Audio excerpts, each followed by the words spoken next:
background. I've spent the last 22 years as a captain and involved in commercial aviation, flying large commercial jets. I have about 10,000 flight hours flying major jets like the Boeing 737 and the 787 aircraft as well.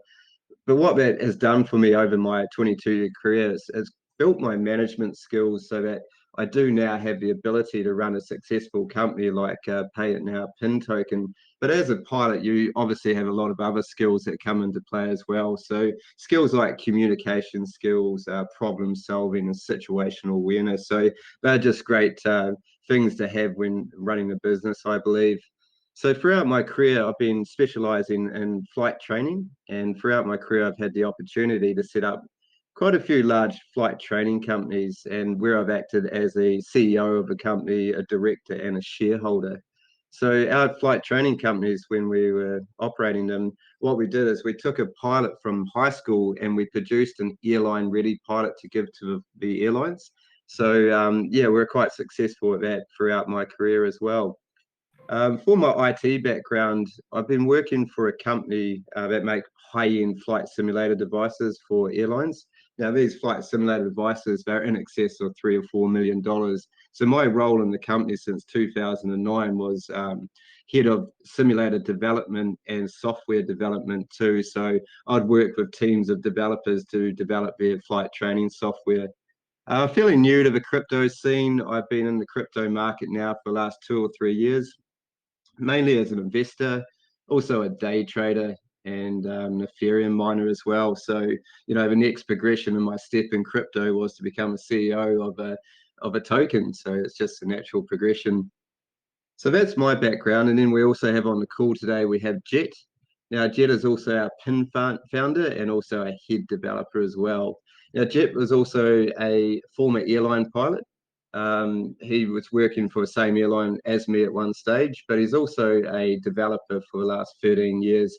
And he's worked on some major projects, leading groups of developers and also working on projects himself as well. Jet's also worked for a freelance software quality assurance company, which do open source forum software, and he'd been working for these guys for around about 18 years. Jet's been in the crypto space from before Bitcoin basically became mainstream, so he's had a lot of success over his years in the crypto market. That is the two founders of PIN. We also have Anna, who is the Chief Commercial Officer. Her role in the company is just part-time at the moment. She also works for a Fortune 500 company as a senior sales assistant for large IT accounts. She'll be transitioning to a full-time role with Pay It Now Pin Token after we go live. She also has a full-time job as a mother of two young children.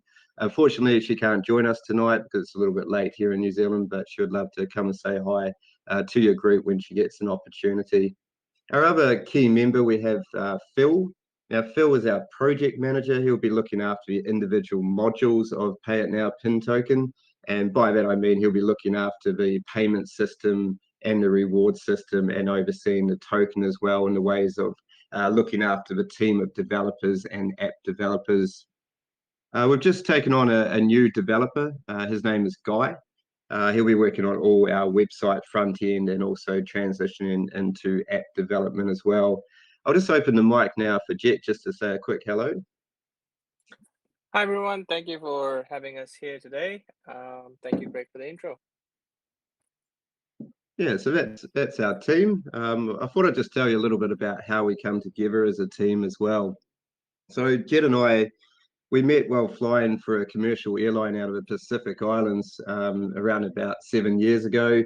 We'd formed a relationship as good friends, both inside work and outside of work, while we play squash regularly. And we just matured a friendship from our working.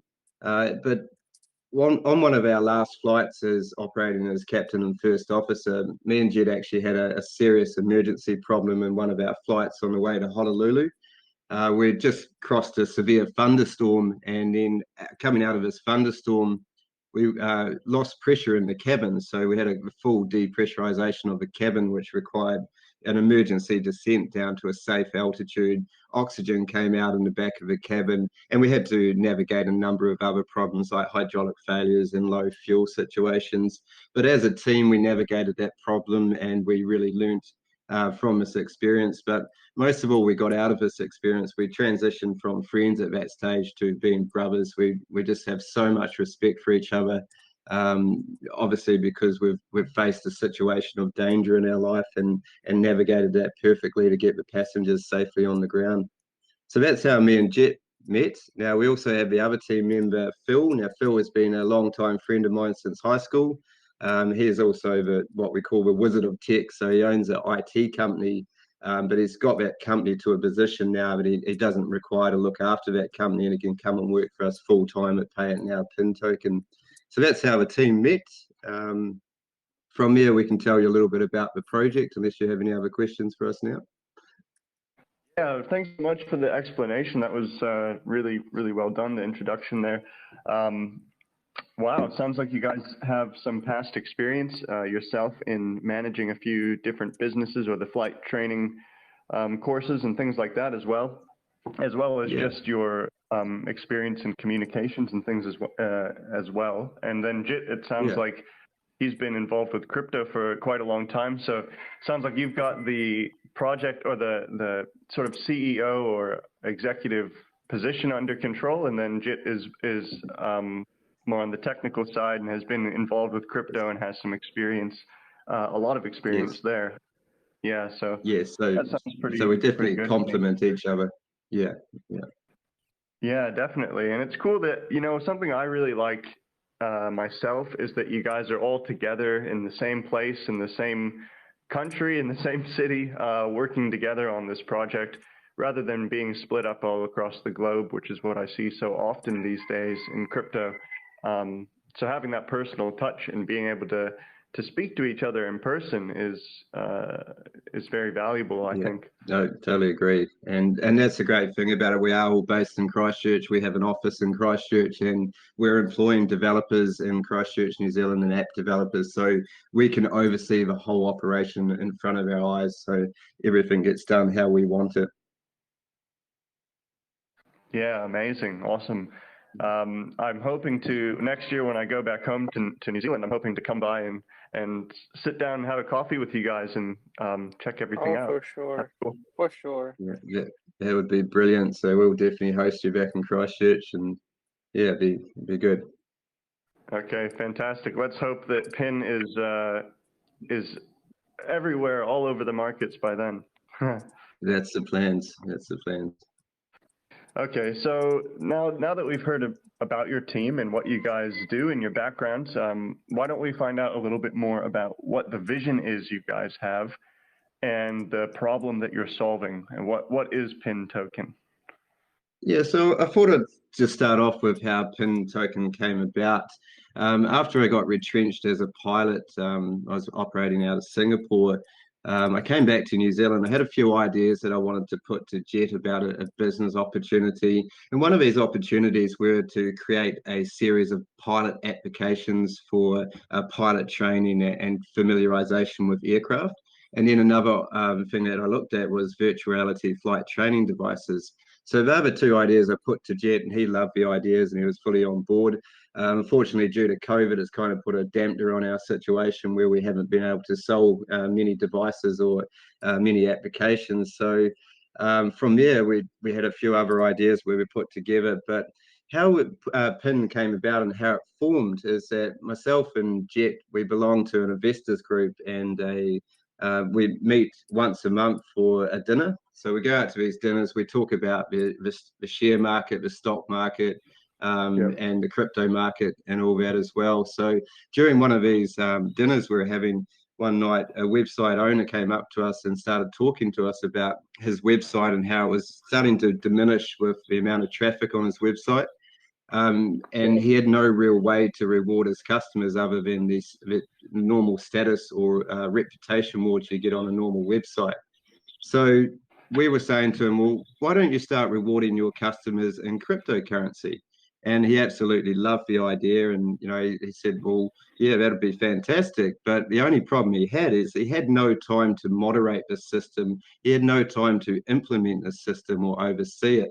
So we jump into the conversation basically saying, well, how about we come up with an automatic process for you that all you have to do is we download the software from our website, then it can be uploaded into your root folder, and then the system is fully automatic and we can provide a system to your customers. So he loved the idea. So me and Jet went away and we started thinking about ways to solve problems on how to do this.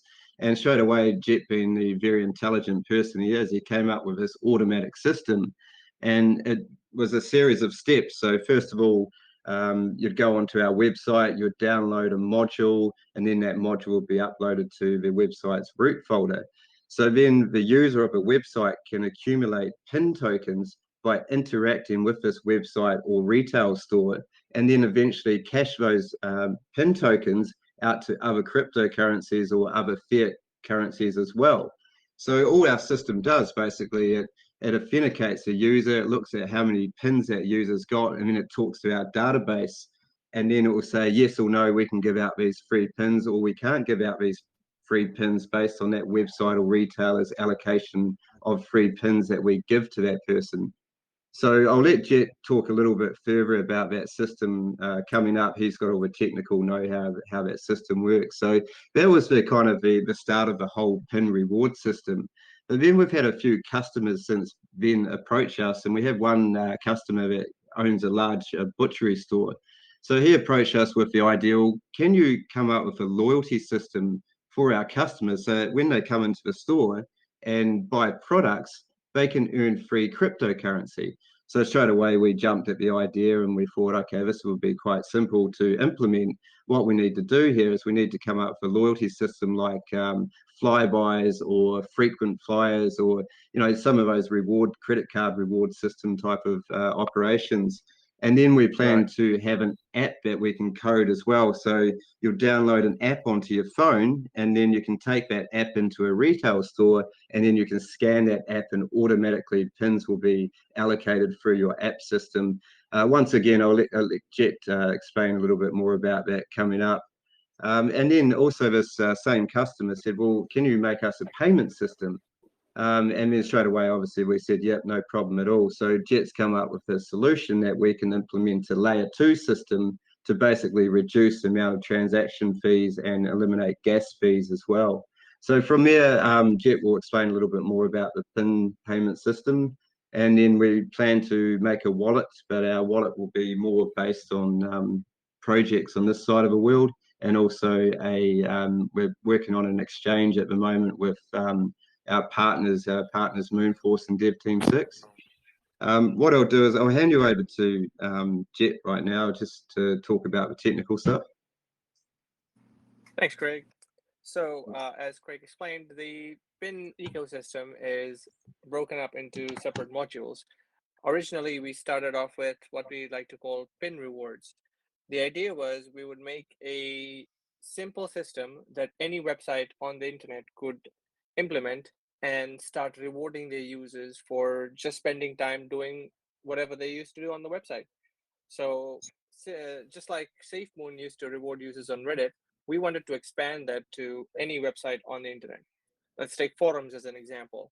If you've spent any time on any forum website where you're making threads, making comments on posts, logging in every day, you don't actually get rewarded in any fashion in that sense.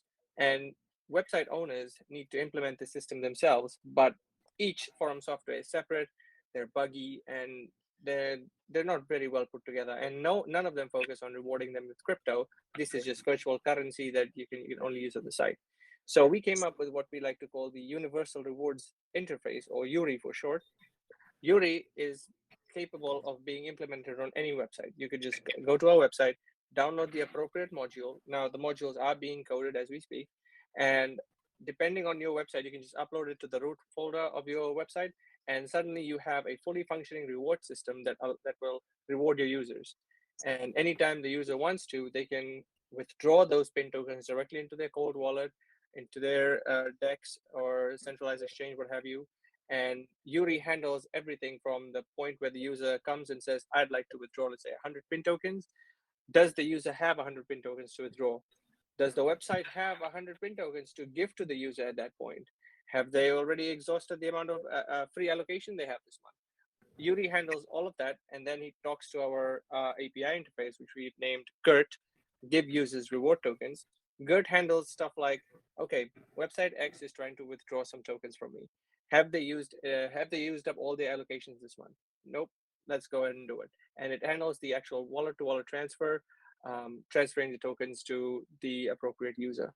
So in a nutshell, Yuri is capable of being implemented on any current website. Depending on the software, you talk to our team, and then you are allocated for free a certain number of pin tokens per month for the first 3 to 6 months.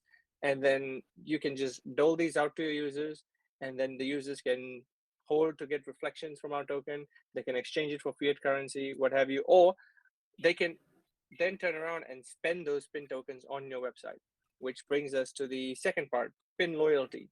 This was Craig came up with some retailers who wanted to implement the pin loyalty system in their store.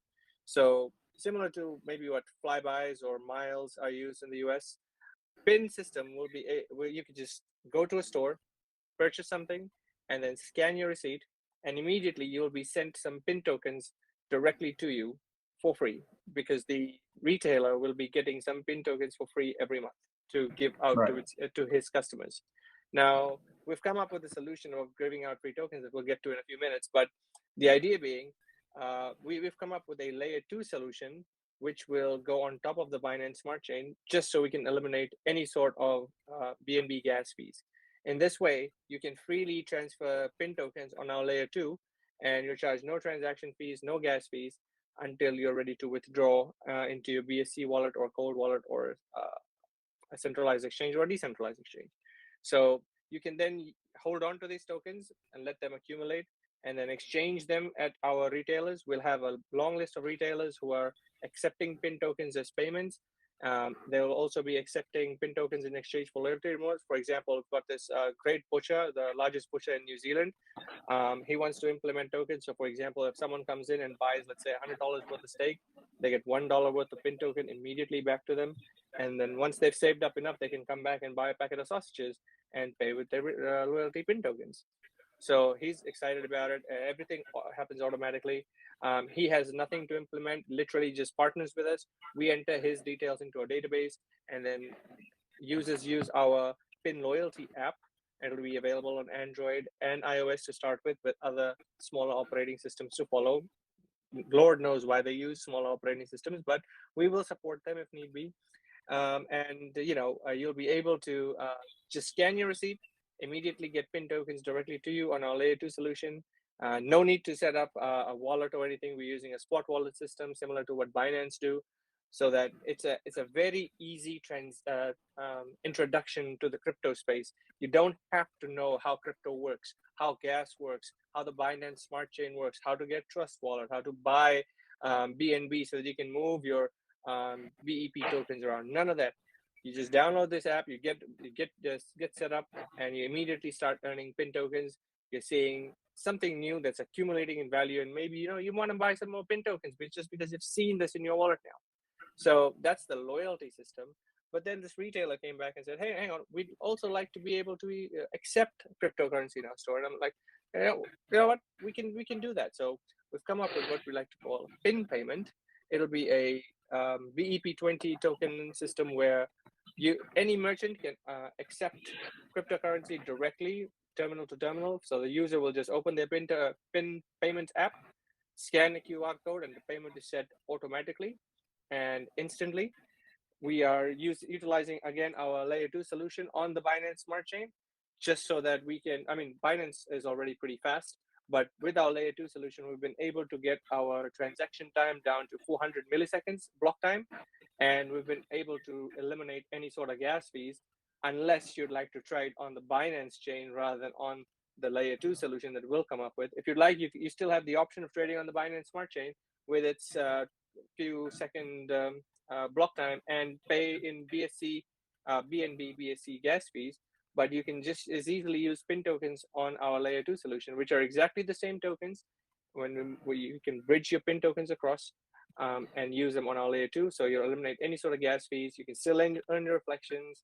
And best of all, we came up with this solution because credit card operators, payment gateways, they really shaft some of the merchants. We're talking about 2.5% transaction fees on top of 30-40 cents per transaction cost. We're talking about, you could have your reserve, have a rolling reserve of up to 28 days, sometimes 4 or 5 days before you get your money for every transaction, chargebacks. They can deem you high risk at any point and keep your money for long periods of time. With pin payment, we've been able to eliminate all that. You get paid immediately into your wallet, and we only charge merchants a 0.5% transaction fee. There's nothing passed over to the consumer. So pin payment will be great for accepting any BEP20 transactions for any consumer, and they can just use our app. And you don't have to go through this fancy process. You can just download our app, become a merchant, and suddenly you're accepting pin payments directly. You have your app out there, the QR code generates every time, and the customers can just scan and send payments immediately. So that's pin payment explained a little bit. I know it's a lot to take in, but we're building a big ecosystem here. Yeah. Yeah, I mean, wow, it sounds very interesting and quite exciting to me. And there's certainly a lot of questions that pop up in my head Sure. while you're explaining it all. But you did explain it very well. So as I understand it, sort of started off as a loyalty or rewards program for businesses to implement using crypto. And then you started getting requests after speaking to these different businesses. They started requesting, well, can we have a payment system as well? So you decided to include that also. All right. Well, so what I understood is that basically people will transact in PINs tokens or they'll trade PIN tokens. And I think that the way the allocation for businesses happens is from taxes, right? Is there a tax on the token and that creates? All right. Yeah. So originally we were planning on just giving out some free tokens every month. So for example, we could have, let's say the plan was you apply to become a PIN partner, and every month you just get airdropped a certain allocation of tokens. Now these tokens are determined at the time of your application. So if you have a business that's getting 1,000 customers a day and you're giving out, let's say, 2 pins per customer, we'll obviously be giving you 1,000 pins. And that'll be a certain allocation of what you can give out to your customers, and then the rest you just simply buy off us when you run out, or you stop giving them out once you run out and wait for your next drop. However, while it is good, it doesn't scale in the long term. 3 or 4 years down the line, we're looking at running out of tokens. How is it good for the price if more people are just selling instead of using it in the ecosystem? So we've come up with a solution, Craig, and some of our other investors have come up with a solution that really works well. And in the sense, so for the first few months, you're given the same thing. You're given the same allocations of tokens, but after that, you have to actually make a stake. So you can, if you're getting, for example, if you want 1,000 tokens per month, you have to come in and say, let's say, purchase 10,000 tokens and stake them for 12 months, and then for those 12 months, every month you're getting 1,000 free tokens. If you think maybe 10,000 tokens is too much for me to stake, I'll just stake 5,000 tokens, but I'll just stake them for 24 months instead. So now you're still staking. It almost works to be at the same value for the project. You're staking longer, so you'll keep getting your 1,000 tokens. Or these are just arbitrary numbers. Of course, they'll be worked out at the time our commercial team assesses an application. The idea being you can sort of adjust how much you're staking and how long you're staking for, and that'll generate a number of free pins that you're going to get to give out to your users.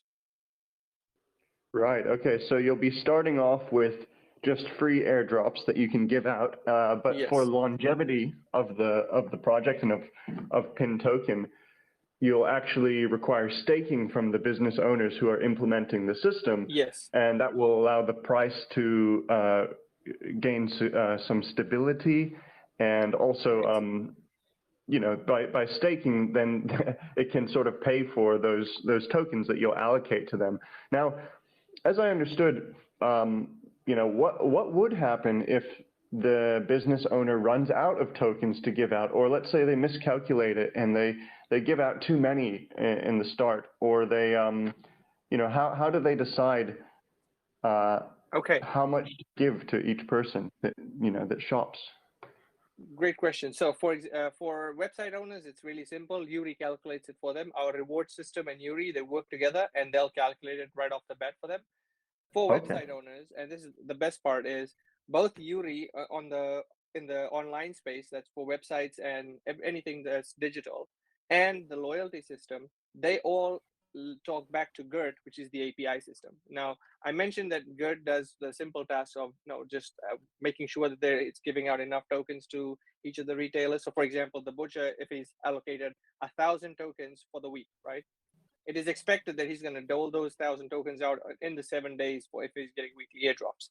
So if on day 4 he's had a big rush and a lot of customers came and he's run out of tokens, when someone scans the receipt and says, "Hang on, I'd like some tokens now," when that API talks to GERT and says, "Hey GERT, can I get some more tokens to give to this user?"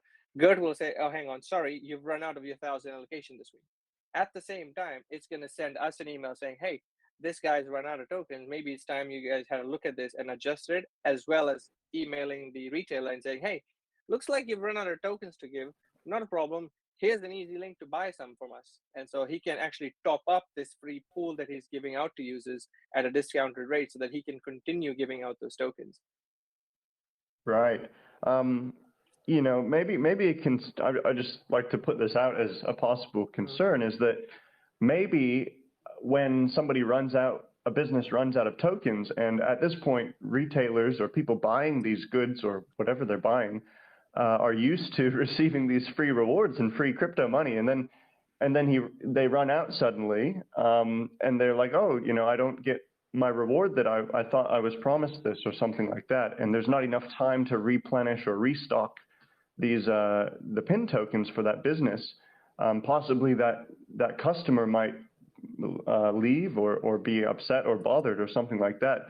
Did you ever think about maybe could that situation occur, or maybe the business owner didn't want to buy more tokens and things like that, Yeah, I guess the situation there would be that if that was ever the case and that owner was starting to diminish his supply of pins, we would have our commercial team overseeing those allocations. So if that was the case, our commercial team would go out to that customer or ring that customer up and said, well, you're running out of pins. Do you want to purchase some more? And if the customer said, yes, we will purchase some more, then that's fine. But I guess it's a situation when a retail customer or a website owner is in that program and they see the benefits of using that program because it brings in a lot of customers to their stores, then they want to stay in that program as well. So then the option would be for that customer to go away and say, okay, well, if I stake $5,000 or $10,000 into their staking system, I can continue getting free rewards from this system. So it's kind of a situation where once you're in, we're going to try to keep those customers in as well. Yep, absolutely. Yeah. Well, that makes sense to me. And beyond that, so it's not just going to work. The payment system was sort of something else that came about, so people can actually transact with PIN if they like, or they could transact with fiat or anything, but also receive PIN rewards, no matter what currency they're making purchases in. Is that right?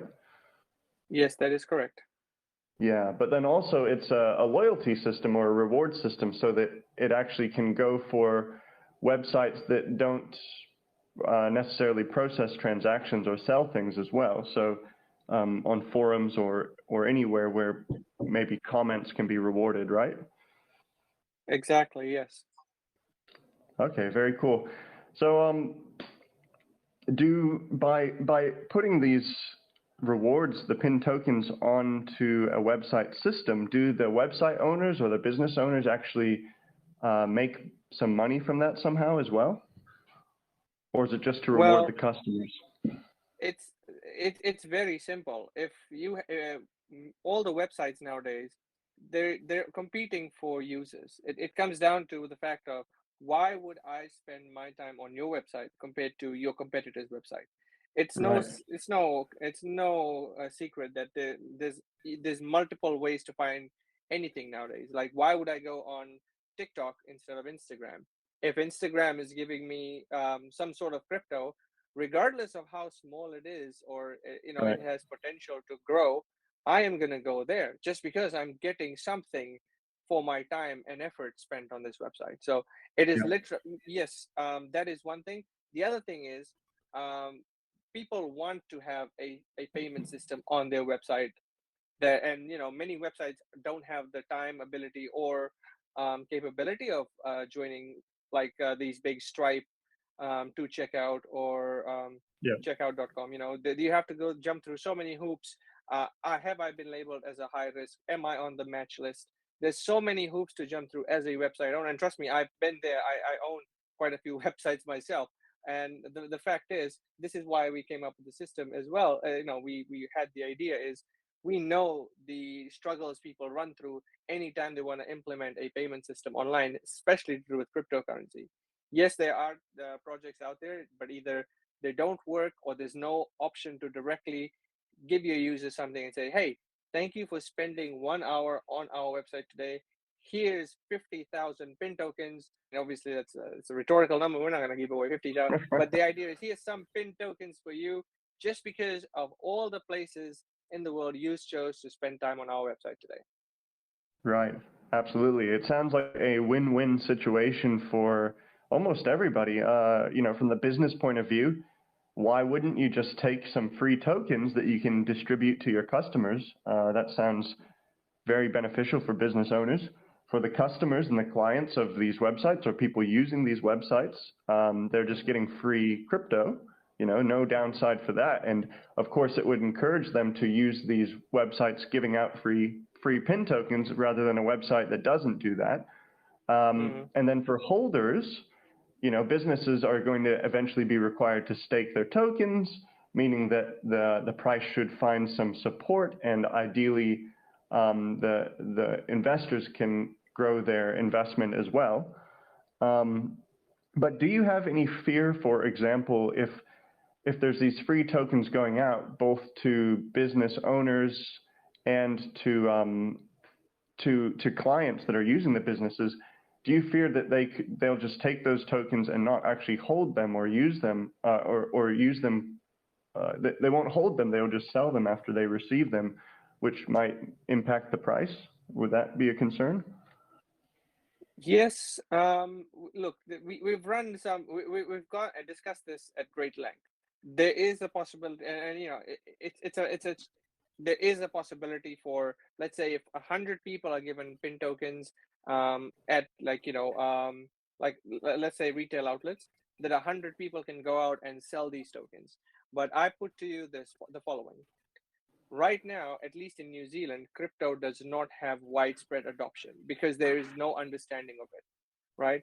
I Right. I would have thought, if I want to teach my wife how to buy, let's say, Shiba or any BSC, and Shiba is a bad example, it's an ETH token, keep forgetting, any BSC token, right? First, she has to Right. go and download Trust Wallet. Then she has to buy some BNB at Binance or any major exchange, right? That's a problem number one. In New Zealand, it is so difficult, nearly impossible to buy crypto using our banks or credit cards or any sort of systems. They do not like us using cryptocurrency. So Yeah. if you gotta go to a bank. You gotta say, okay, try to make the purchase on Binance. Go through their KYC, and then once you're ready to make the purchase, nope. Guess what? Banks stop the transaction. Now you gotta call up the bank the next business day and say, hey, could you approve this? And they're like, oh, you're buying crypto. Do you know that's a bad investment? Nope. Come down to us. Fill out this form. We'll send it to the head office, and you'll have an answer in a week or two. And then once all of that's done, where are the gains that you wanted to make by buying the cryptocurrency in the first place? So anyway, Mm. point is, crypto is not widespread. So if we're giving these tokens out, and it's not just New Zealand, it's wherever, this can be implemented by any retailer in any store. It is Right. completely country agnostic, right? So if we're giving it out to the general population, it's about getting awareness of crypto, getting people involved in crypto. These people are not just going to take this, turn around and go, okay, hang on, let's all go to PancakeSwap and exchange these pin tokens right now. Let's take that transaction fee hit, and move it on the BSC network. And they'll want to look at it and say, okay, hang on, I've just bought this steak and I just got $1 back. Let me just save Right. up for another couple of months and go and buy this big old cheese plate that they have for 10,000 pin tokens here. This is something they're getting for free. They want to hold it, and we're going to encourage our retailers who are using this as a loyalty system to make it more feasible for them to spend this at their retail outlet rather than go to Pancake or PieSwap or wherever we end up putting the liquidity and exchanging it. Yes, that option still exists for you.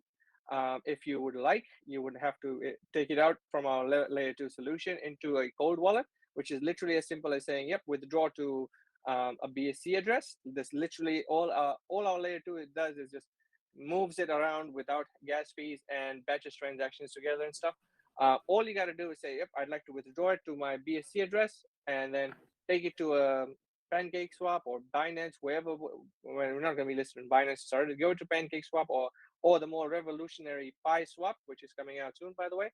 You could take it there and then you could just exchange it for any other BNB, BSC token or BNB or what have you there. So that is an option, but we perceive this to be more useful to people as a utility rather than people just getting it for free and exchanging it. Yeah, wow. So something that I really like about it, and that's very different, is when you have typical reward systems right now, users accumulate points and then they can spend these points in the same business for some extra perks or extra bonuses, right? They might save them up for a few months and then they can get a free, I don't know, a free flight or something, let's say, if they're air points. But with this system, it's like you get these points that you can then use to spend, but you can spend it in any retail place that accepts them. So it's not just one shop or one place. You can use these discounts, or they're discounts because you get it for free. It's like free money that you can spend to buy things. Or if you were so inclined, you could actually just take them and cash it out for whichever currency you wanted. So it's reward points that can be used in so many different ways, which hasn't really been a possibility as much in the past, I think. But yeah, I understand where you're coming from. So with what you've just spoken about, so you guys have actually made a layer 2 system on top of the Binance Smart Chain, or and Yes. this is, yeah, and that's in order to actually make costless or feeless transactions. Okay. Right? Yeah. So So the full disclosure, the layer 2 solution is what we're currently working on now. We're looking at a time frame of getting that out there in the next 2 to 3 months when we have our loyalty and our payment system ready to go. The layer 2 system we've built on top of the Binance Smart Chain. First of all, the Binance Smart Chain is amazing as it is. Compared to ETH, it's leagues ahead because of the fact that there is not enough traffic on the Binance Smart Chain to have the high gas fees or the long block times of Ethereum. So BSC is already ahead of the curve. However, when you're using instant payments, like for example, ETH can do something like 100 transactions a second, which is similar to what Binance would be able to do because BSC is just a clone of ETH, right? But Visa can do something upwards of 40,000 transactions a second. Now, we're not saying we'd like to be there, but you'd like to be able to make transactions much faster than what BSC currently does, which is a block time of, I believe, 13 seconds. So that's just a little too long. Plus, with every transaction, you're paying like 13 cents or 20 cents, depending on the day, in BNB, BSC, BNB on the BSC chain. So you always have to pay gas fees. Now, the reason we're making a side chain, which we call a layer 2, I don't know how familiar people are with layer 2 solutions, but they just interact with the main chain when they have to, but otherwise they'll operate as a side chain and then they'll just join up with the main chain every so often, just to say, yep, these are the transactions that happen, boom, it's done. So you still get the benefit of the main chain. However, your side chain can run a lot faster because it is not burdened by the traffic and the gas requirements of the main chain. So our side chain that we're developing will still have the same security and everything that BSC has. The only added benefit is because there'll be only us using it. We don't have to have dApps or any fancy things on it. It's literally just about making fast transactions. We can eliminate any BNB gas fees. So if we wanted to, Yeah. we could come up with our own gas fees, but that would defeat the whole purpose of, tumbling this whole regime of charging merchants and passing them on to consumers of fees. We don't want that. We want the loyalty system to just flow. If you've spent $100 and the retailer is giving you 100 pins in return, you have to get all of those 100 pins, not 98 pins, so that the rest is can be reflected and stuff. So on the layer 2 solution, there are no gas fees, there's no transaction fees. The only fees we charge is to the customer, so that once we get the retail partner we have, so that eventually when we get more nodes up and running, we can reward our node operators these rewards. Eventually it'll be a very few nodes, but we expect to, the more traffic we have, the more people will want to get in and start not mining, but being node validators of the sidechain that we have. So the sidechain is just literally built so that we can reduce our block time to 400 milliseconds, so that when you're in that retail store buying that stake and you click pay, it comes up to the retailer that your payment has been complete, and he gets everything into his wallet immediately. If he'd like to immediately cash out to his Binance address in BNB, or to his Pancake address to swap it to BNB at the same time, or BUSD or what have you, he can do that immediately. Right. Very cool. So essentially what's happening here, guys, is that they're making another small blockchain or a side chain on top of BSC, which allows the transactions to avoid any gas fees or different fees like that. And I guess the only fees that would come into play would be if you want to actually take your tokens out of the layer 2 solution, out of the side chain you've made, and bring it back onto the BSC chain. Then you'd have to pay a gas fee to withdraw it, or if you wanted to deposit for one reason or another tokens onto the side chain as well, right? Exactly. So when you buy pin tokens, right, when we start off with, right, everyone is buying pin tokens on the Binance Smart Chain. As soon as we launch our layer 2 solution, you'll have what's called a bridging platform. You just go there, you click bridge, and immediately your tokens are then locked up in a lock pool or something. We will come up with a very smart name shortly, but they'll be locked away in a contract, so that these tokens are now reserved. They're not added to any liquidity or anything. These are just standing there for the moment. So if you bridge over 100,000 pin tokens, those 100,000 pin tokens are put away. They're not in circulation anymore. They're on the layer 2, and that's it. You are now no longer paying any gas fees. So you'll pay that small amount of gas fees because we still have to have that wallet to wallet transfer, or wallet to contract transfer in this case, as we would call it. And then that's the only fee you pay. Then every fee after that is feeless on the layer 2, until you decide, nope, I'd like to pull my money out onto a Binance wallet now. Sorry, not a Binance, a BSC smart chain wallet. That's the only time, because now we're pulling your but your tokens that are sitting in that contract that you bridged across back to you, so to speak. Yeah, right. Okay.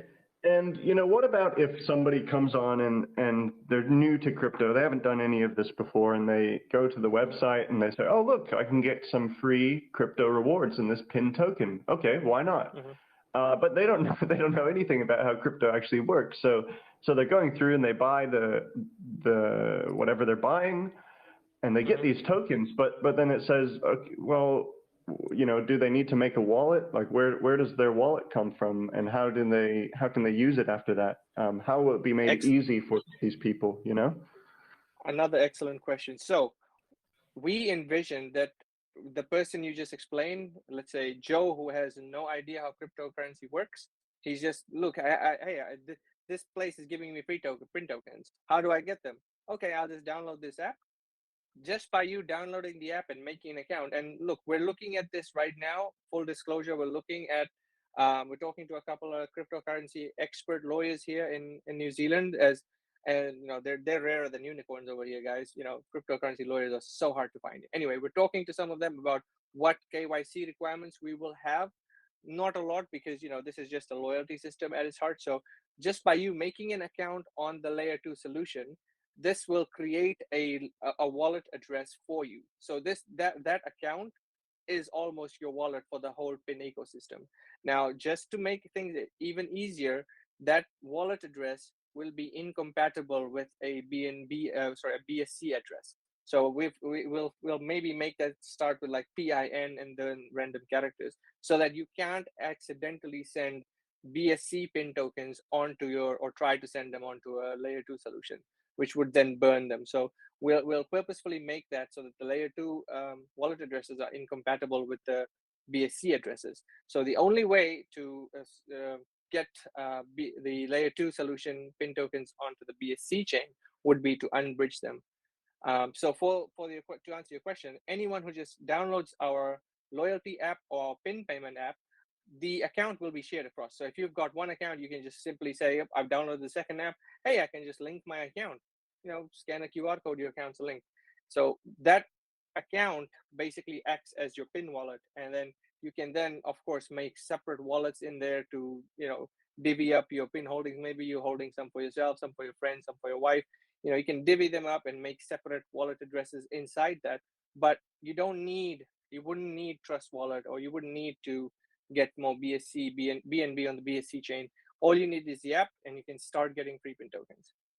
Does that sort of answer your question? Sorry if I'm speaking too much, but I No. absolutely love discussing this project at great detail. Not at all. You have not spoken too much. In fact, it was very, very well explained as well. And it did answer my question, actually, because that was, just something I thought of, is how are these people going to handle the wallet situation and making a new wallet? Some people have no idea. So, okay, so it'll kind of be made already for them when they sign up, and so I guess correct me if I'm wrong, what will happen is that they'll go to the website and it'll say, oh, look, I can get this pin token. Okay. And that's worth some money. It's crypto. Okay. Well, I haven't done that before, but okay. So what do I do? Okay. I need to buy this thing and I'll get rewarded. Oh, is it then going to be, they need to, in the buying process, it says, oh, go here and sign up and make an account. And when they make that account, it'll make a wallet for them and a place where they can sign in and see how many rewards they've accumulated. Is that what's going to happen?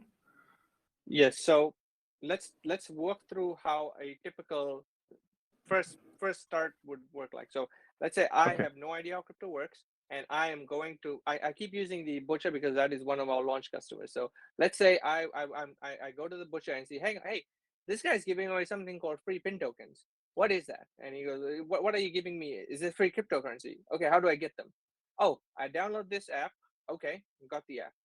I'll use iOS as an example, because that's what I love using. I know Craig loves using Android, but I love using iOS. So with Android iOS, here. they have something called oh, really? Oh, and I thought we could be friends. Anyway, so Apple, I'm sure Android has something very similar, but iOS has simple things called sign in with Apple. You can sign in with Google, whatever. So you could, on our app, click one button and already have everything populated for you because you've signed in with one of these social networks, which do not give us access to your details, by the way. Usually all it gives us access to is emails. So with one click, you've signed up on the app and made an account.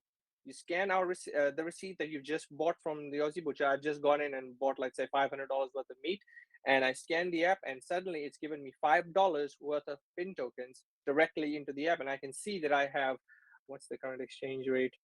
It'll be about 500 or somewhere around 500 tokens. Please don't quote me on that. It's a little late for numbers, but it'll give you something like the 500 pin tokens directly into your wallet just because you've scanned this receipt.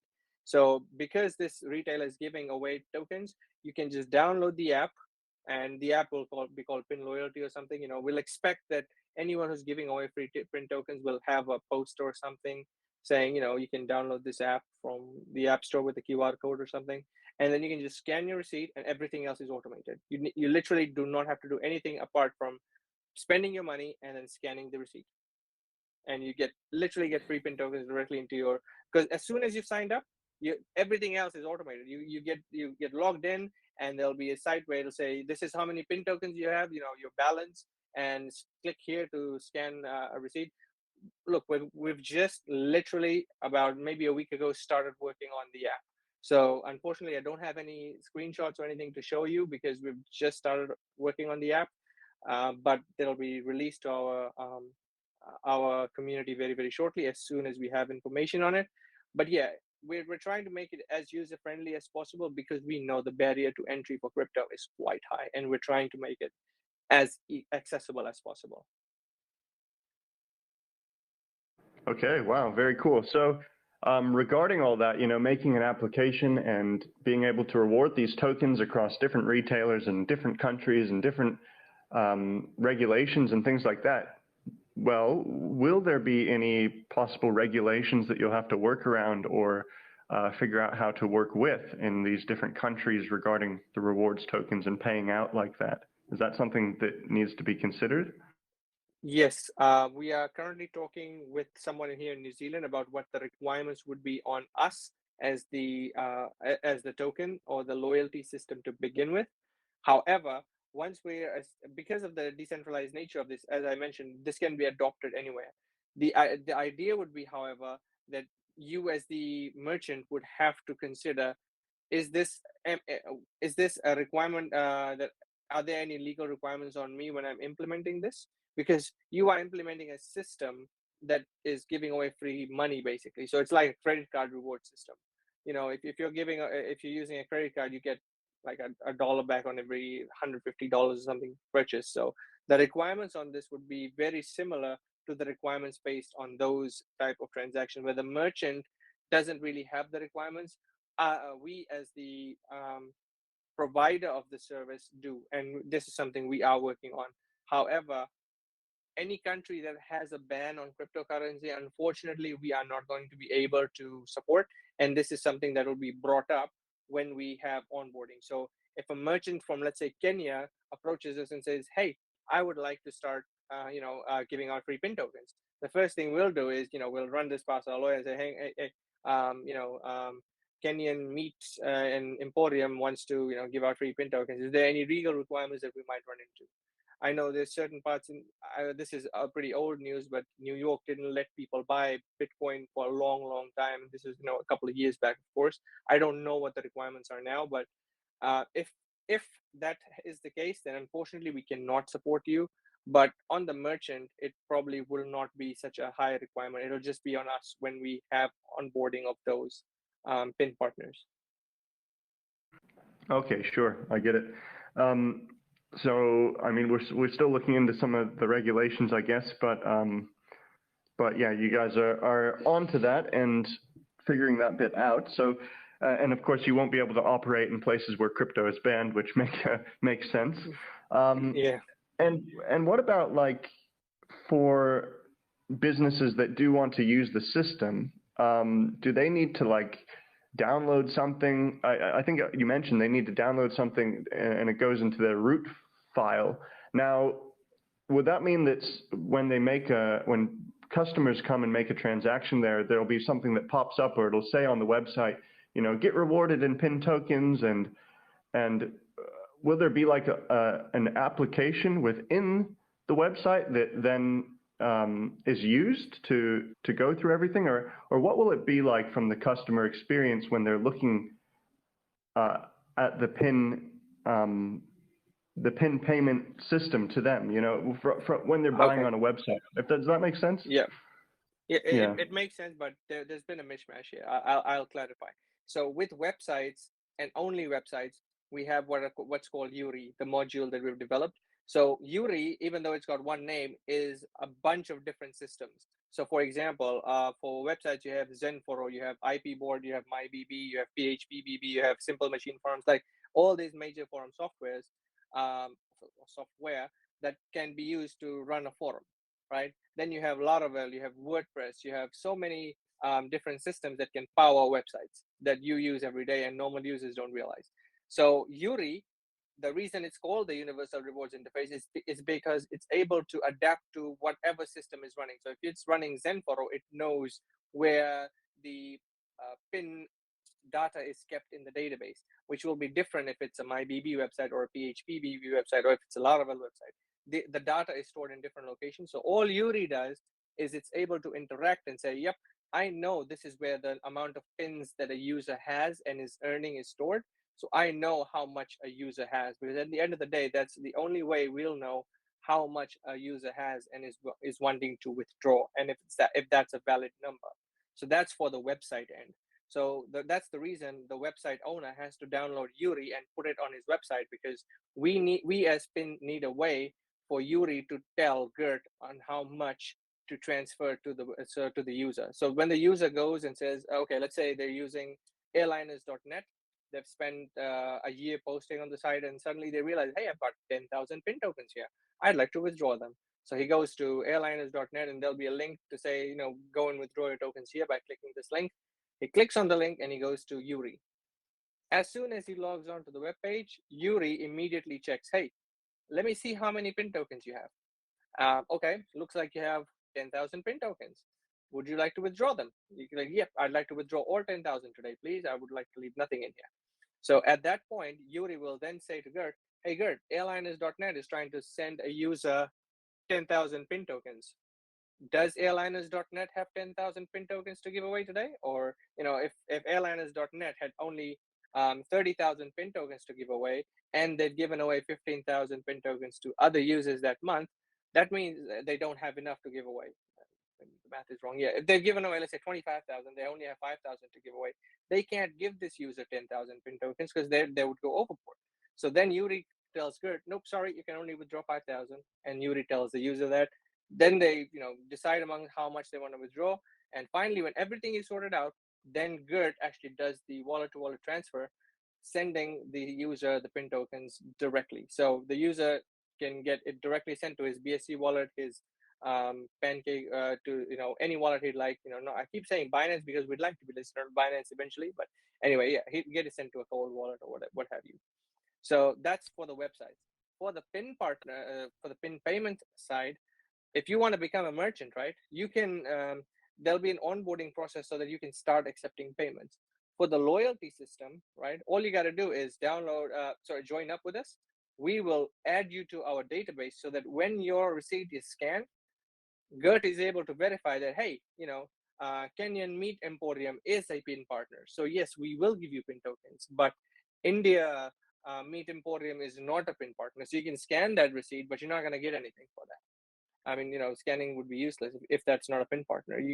So that's how that's how the loyalty system is. It literally just works off the pin partner, and if they're stored in our database, you get free pin tokens. If they're not, you get nothing. For the loyalty, for the payment system, there is a little bit of an onboarding process so that we can get you verified and make sure that you. I mean, it's much less than what the credit card systems have to go through. Basically, the only thing we're looking at is, can we actually have these people? Because are we breaking any local laws? Nope. Let's bring them on, because in the world of cryptocurrency, we want to be a simple payment system. We don't want you to run through what to checkout do. And trust me, I've been through the process of what they do. And it takes about 3 or 4 weeks, and giving away everything from your driver's license to 3 months of a utility bill and everything. We don't need any of that. All we need to know is, right. Who is it, where they're located, so that we can start accepting payments. I mean, we're not going to start accepting, crack house X, obviously. We're not going to be, we need to have a little bit of information to know who we're dealing with. But other than that, we'd like to be as open and available to as many people as we possibly can. Yeah, so it sounds like there will be some sort of vetting system to just make sure that all the businesses that go forward will be legitimate, but they're not going to require the huge amount of information that's needed these days traditionally. So it kind of brings that DeFi into the space a little bit, but also making sure you're still working with reputable businesses, which is good to hear. Okay, so why don't we learn a little bit about the tokenomics? We haven't gone into that. Let's just find out about, for example, the taxes and the token supply distribution. Sure. Craig usually speaks about this, but I fear he may have run off.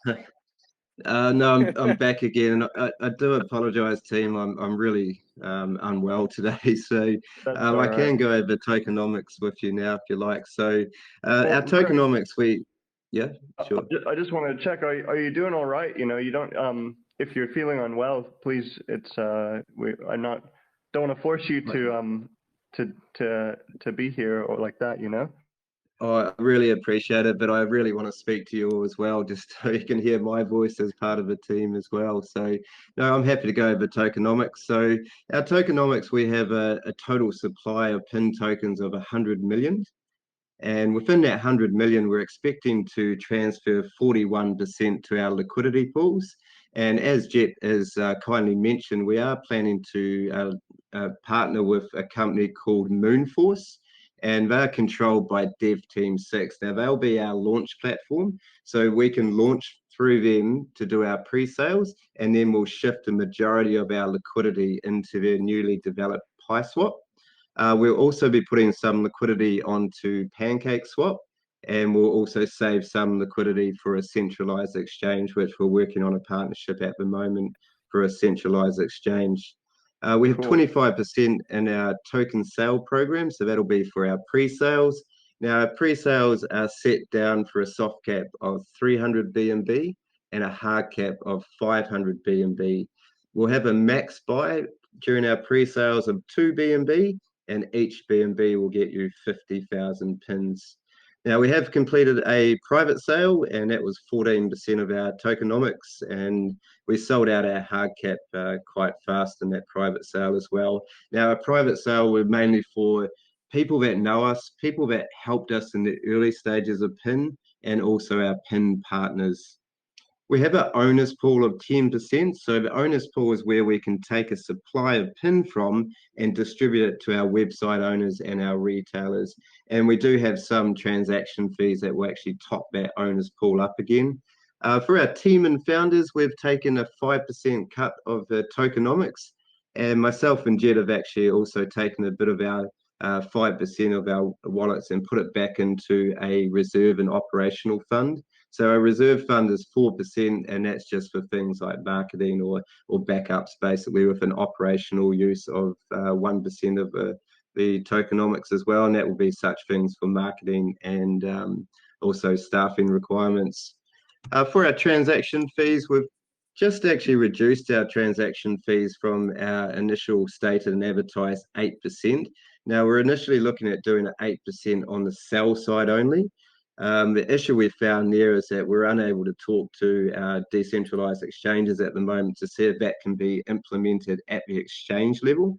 So what we've done as an alternative to that is we've just reduced our taxes or our transaction fees from 8% down to 4%, but that will now be on the buy, sell, and the sell side as well.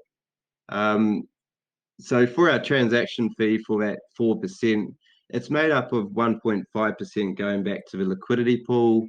We're going to distribute 1% in reflections back to all holders. We have an operational use of 0.9% and a charity wallet of 0.05%. And then we have a site owner's pool replenishment of 0.5%. Now, all that information is available on our website at www.payitnow.io if you need any further information. Okay, awesome. Thanks so much for that explanation. And yeah, guys, I do encourage you to go and check out the website so that you can just read over everything that we've spoken about here as well. And that will help you get a better grasp of everything. Although it's quite clear to me during this AMA as well. But yeah, thanks for explaining that. And you're going to do the pre-sale on a new platform, Moonforce. And you guys will be the first one on their platform, is that right? Yeah, that's correct. So there's been a few delays in the release of their platform, but at this stage we are anticipating to be able to go live around the 14th to the 15th of December. The first token that will actually launch on the Moonforce platform will be their own local token, which will be Moonforce.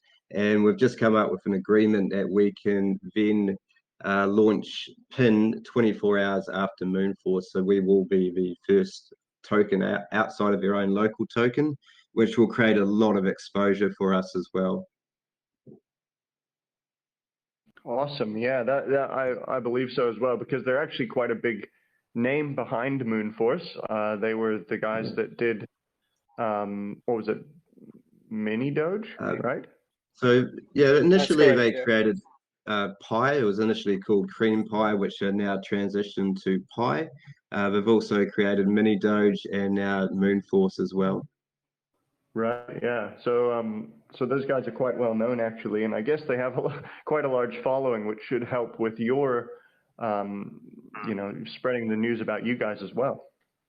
Yeah, so they have a community of over 90,000 people in total, and a lot of their holders have actually transitioned into the PIN system, and our core investors, majority of them are made up of Dev Team 6 project holders as well. So that's how much they believe in our project being able to be released on to Moonforce, because there was a lot of KYC required to be able to release onto Moonforce as well.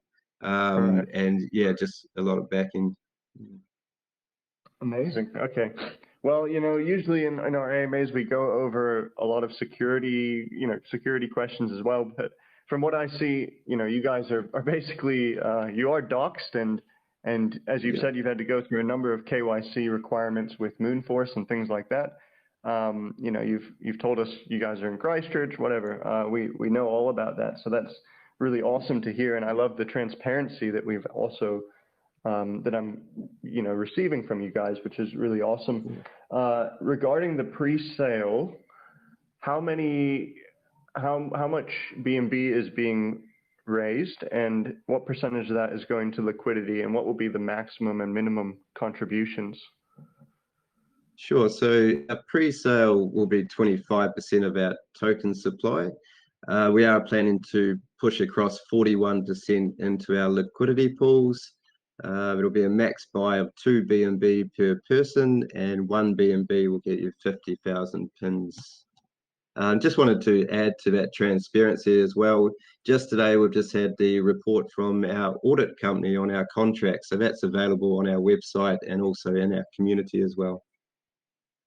And just to add to what Craig has mentioned, from the pre-sale, so once we have sold our initial pre-sale, we're putting away anywhere from 51% to 75% of it directly onto PancakeSwap or PiSwap. We were looking at PiSwap because PiSwap is the launch platform for Moonforce. But yeah, apart from a small reserve, as I said, the numbers will be decided because we still have to reserve some of the liquidity for other centralized exchanges that we're working with. But the majority of the liquidity will be locked both in PancakeSwap and PiSwap for a minimum of a year, possibly longer, depending on how discussions with our group proceed. We're a community-driven token, so any decisions we take, we usually put a poll in the community and let them decide on how best to proceed. So the majority of our liquidity from pre-sales will be locked both on PancakeSwap and PiSwap with a small amount reserved just because we'd like to have the option to go onto a centralized exchange sooner rather than later, and having like 100% of the liquidity locked would not allow us to do that. Right, got it. So you're going to keep some portion, smaller portion of the liquidity unlocked so that you can hopefully be able to get onto a centralized exchange at some point. Yes. But what I was going to ask is, so the total distribution of tokens, we have 41% that will be in LP or liquidity pools. But from the pre-sale, the 25% that's the BNB that will be raised in the pre-sale, I'm assuming it's a BNB pairing. Yes. That will be how much of the BNB will be going to add to the liquidity pools from the pre-sale? All of it. So Okay. majority of it will be locked. Look, the numbers we still have to confirm the numbers, but I would say maybe 10 to 15% is all will reserve unlocked. It will still be in the liquidity pool, but it'll be added onto the liquidity pool rather than locked on, if that makes sense. So that it'll still be available on PancakeSwap and PiSwap. It just won't be locked. We'll lock the majority of it, 75 or 85 or 90% of it, on both PiSwap and PancakeSwap. We're leading more towards PiSwap, and I know we talk a lot about it, but because of their revolutionary new router system that makes reflections in BNB and on the buy side, it makes token health a lot better. So we're really excited about that, which is why rather than lock everything on PancakeSwap, we'd like to lock on both PancakeSwap and PiSwap, but we still like to have a little bit unlocked just to have the option to go on to the centralized exchange later on. But yeah, 100% of Definitely. our pre-sale will be on the liquidity pool immediately after sale. Okay, amazing. That's great. Because, you know, some projects, they may take like 60% and put it into liquidity, or 70%, and then they maybe keep the 30% for marketing or whatever else they might use it for. Maybe they just keep it for themselves, you know? So it's cool to hear that all of the pre-sale is actually going to liquidity, which is really nice to hear. Yeah, so that's why when we did our token distribution, we've already got an operational use wallet where we're keeping a certain percentage of pins that we can use to, like, we're having interns work for us who will be paid in pin. We'd like to hire like graphic artists and anyone who works with us, any contractors. We'd like, the first thing we ask is, can we pay you in cryptocurrency so that we can use the operational use budget before we have to dip into the investor funds that we have gotten. All our investors who have given put their faith in this project. Before we go to that, we use our operational use budget, and then we use that. So we don't have to rely on the liquidity pool to actually use it. Whatever people have bought is already available to them, and having a large liquidity pool really stabilizes the price for us more than, you know, having a smaller stake in the liquidity pool. Okay, cool. Well, I know it's getting late for you guys over there in New Zealand. It Yeah. must be 11:15 p.m. So I don't want to Yeah. keep you guys awake all night. But let's just go through a few questions that our community has had here, Sure. if that's okay with you guys. Yeah, sure. Yeah, if you don't mind, we've just got someone else from our community that would like to say a few words as well. We've got Ruben, who is the butcher that we talk about so often. Okay, awesome. Yeah, let's hear about that. Are you there, Ruben? Yeah, I'm here. I'm here. G'day, Ruben. How are we all? Yeah, fantastic. Nice to see you. Thank you. It's good to be here. I mean, I always sort of like jumping on these because I learn more and more about PIN each time Jet sort of talks and different sort of the ways things are going to work. Yeah, I run a butcher shop up in Auckland, and we're serving around about that 3,000 to 3,500 customers a week, and on a weekend we're serving someone every 45 seconds.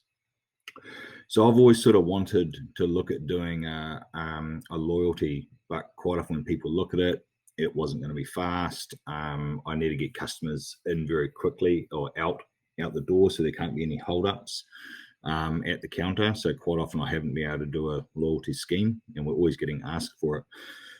So when I came across PIN, just sort of cruising the old crypto Facebook pages, I was very interested because it was a New Zealand project, and sort of started talking to them, and they thought they could easily implement something for me that would give value to my customers and sort of make customers to sort of want to come in, even more reason for them to shop with me, because people like to feel special. They like to feel valued.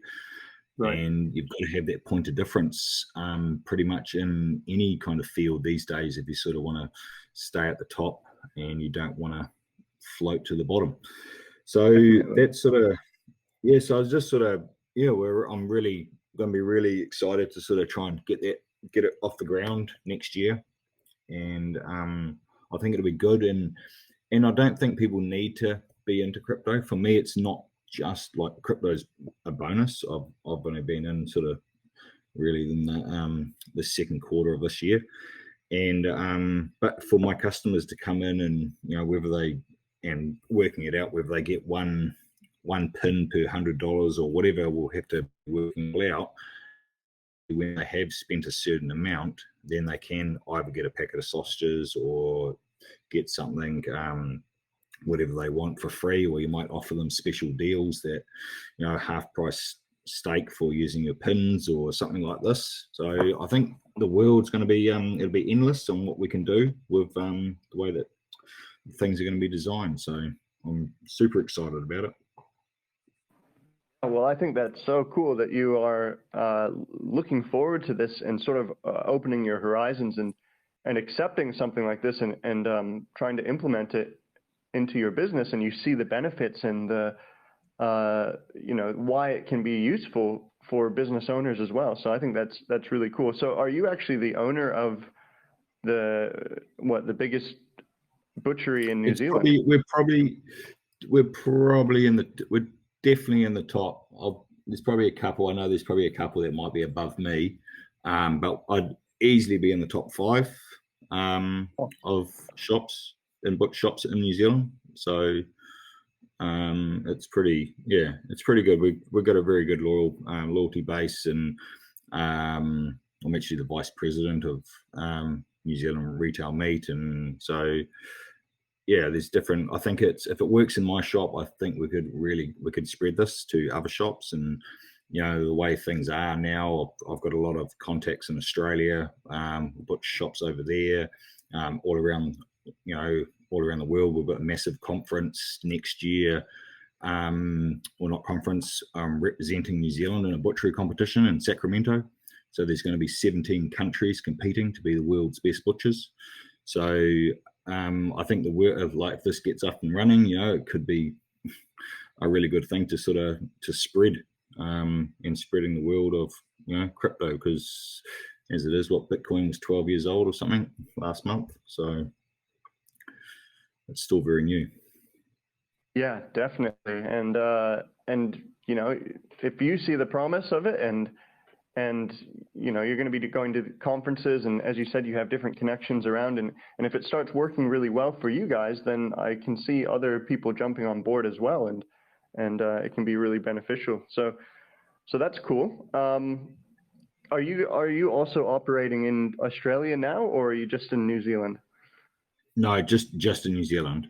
But I know, with the whole Instagram, I suppose, and the whole sort of social media, you're not just sort of restrained to the city you live in now. I mean, look at us, we're talking, I don't know where anyone is all around the world, but there's people all around the place. So, and I think New Zealand has a lot of, we're known for our sort of honesty. I mean, every country is, but our products, New Zealand's thing is 100% pure. So I think we do sort of have a little bit of kudos around the world, that if something can work here, and we are used as sort of trialing places, because we've only got 5 million people. So if it can sort of work here, it can sort of go to a city that might have 5 million, and and so forth, and grow that sort of way. Yeah, definitely. I can see it as well. Well, that's amazing. Thanks so much for coming here and joining us, and telling us your view on it all. That's really great, and nice to meet you as well. Cheers. Okay, guys. Well, let's open it up here for some questions. We've had a few questions in the chat that people have asked, and if you do have a question for any of the team, please feel free to ask them here on the voice chat as well. I will open up the voice chat for any questions. So if you have a question, please ask away on voice chat. Otherwise, we will go through the text questions here. I do. Okay, fantastic. Go for it. I've got a question for Crypto Butcher. Can I ask him something?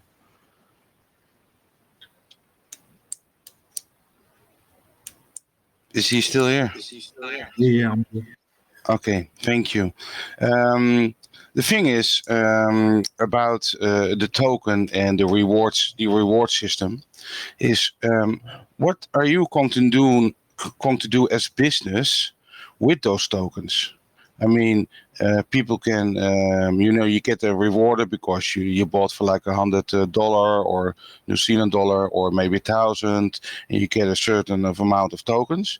But what are you up to with those tokens? Are you going to sell them? Of course you're not. But what do you think companies are going to do with those tokens?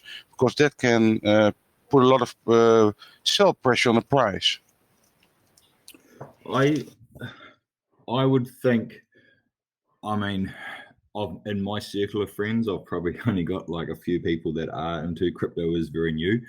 For me, it's number one thing is having a loyalty base, for a loyalty scheme for my customers, not so much the crypto side of it. I think it's like I've got a lot of older sort of generation people that shop with me, so I don't think they're going to be using the crypto, and I think it'll just be a rotisserie going around, and they might using the rewards in my store, or whether there's another store that's going to be able to do it.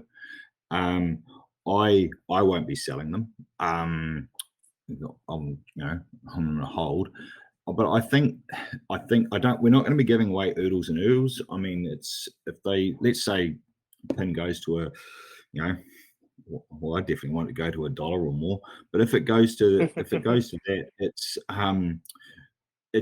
think it's working out the regime that you're not giving away too many. Like most schemes, like you've got to fly to America and back, and then you might get a half a trip to fly somewhere else. So you're not handing over so many of them. But there's definitely things that we're going to have to weed out when we start. As we were talking, there were questions that were coming up about what happens if you run out by Wednesday and you've still got 5 days to go. That's one thing, man. You would not want to run out. Like I'd be having something on an automatic system. So if someone goes to scan and they want to get a PIN token for coming into my shop, there's not going to be no bounce back or something like that. That would be my number one thing. I would not have that. Or I'd start. It just wouldn't happen because, as you say, it's cost you 9 times. Cost you 9 times more money to get a new customer than it does to keep an existing one. So you don't want to lose your customers. Exactly, Ruben. Thank you for saying that. That is the number one benefit for retailers is you are getting customers and you're keeping customers. And just to answer your question a little bit more, Weimer for life. The idea is when businesses get these tokens, it's a cyclic procedure. When Ruben is getting these tokens, right? He gives them out to his customers. The customers can either use them at Ruben's place or they can use it at some other place to buy something or get something at a discount. Like you use your pins and you get 20% off or something, and then that user now, that retailer now has those pin tokens that he can use to give out to someone else. Now we will have checks in place so that if we're giving away, let's say 100 tokens to a retailer, he can't just turn around and sell those 100 tokens back in like a week or two, because that's not in the spirit of you giving away free tokens. The idea is you're getting these free tokens to give out, not that you can turn around and sell those free tokens back. That would be silly. That's like literally giving away free money. What we're doing is we're giving out this. Yeah, you just answered my second question. So it's circulating. And that's what I wanted to ask as well. Like you need to be to keep it circulating, so the supply stays. How do you say? Like staked. It stays in the system. It's not on the exchange buying and selling. That's exactly what I wanted to ask. Perfect. Thank you. So Thank you. There's no change in the pressure because it's not hitting an exchange to affect the prices. It's just staying on the layer 2 and circulating around everyone, so that it can be used in different places. But good question. Thank you so much. Just one follow up, and then I leave the rest because I don't want to take too much time. It's like, what happens when the price really surges? Say like it does say something strange, like 20 times, which is normal in the BSC space when you're lucky. But then the pin tokens are worth much more, right? So if you give like a discount, somebody has got some tokens and want to buy some meat, and normally he gets like a couple % discount for like 10 tokens, but now he can have the same discount because of the price for like 5 tokens, let's say 50%. How are you going to implement that? Or does the discount always stay the same? I would say that the discount, it would be the same as when we're giving away tokens. Even though we keep mentioning that we're giving away free pin tokens, we are giving away a set fiat amount of free tokens. So for example, if Ruben has staked an amount and he's getting a set amount of pin tokens, he's not always going to be getting 1,000 pin tokens a month. If he's giving away $1,000 a week, for example, and the price is at $1, that means he's giving away 1,000 pin tokens. But if the price is $2, that means the next week he only gets 500 pin tokens to give away. Right. So the amount is pegged to the fiat value at the time that you get airdrop these tokens, not necessarily what a set amount of pin tokens, if that makes sense. Okay, thank you. Thank you. It does. I'll just leave it to the community now. Thank you for answering. Awesome. Thank you for the question. Okay, if there's any more questions here in the voice chat, please feel free to go ahead.